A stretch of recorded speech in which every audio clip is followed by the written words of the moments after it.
time. Does that look familiar to you? If it does, let's pump the brakes on how upset we're actually getting. Now, I hit that ball in the water, and that's frustrating. I don't want to do that. You don't want to do that, but it's happened, right? I'm only 100 yards away. How could I possibly miss the green?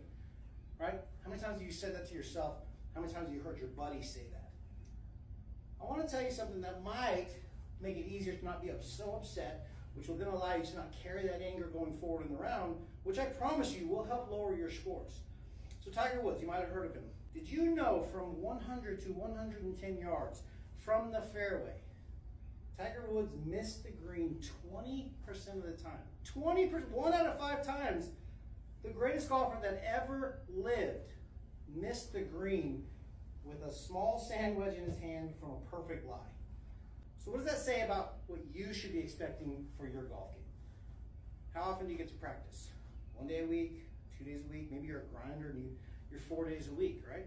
Are you hitting an entire tractor full of golf balls like Tiger did in his career, where they would literally bring a Caterpillar tractor, dump the front loader full of golf balls, and he would bleed his hands because he's out there 14 hours hitting balls? Are you doing that level of grinding? Probably not. Most people aren't. Most people don't have time for that because you're not a professional golfer. So then our expectations need to be much, much lower.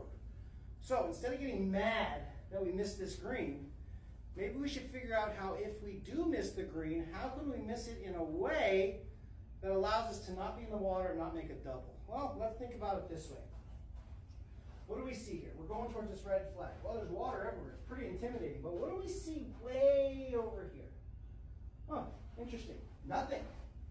Rough, some green to work with, right? So when there's a situation like this, and we know that you're going to miss this green because of nerves, probably more often than not, and when you're nervous, we have a tendency to be short, so really this water comes into play.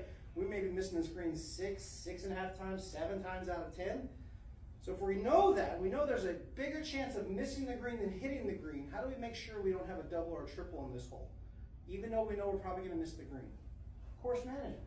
So we're going to change our aim point. We're going to look at this bunker over here.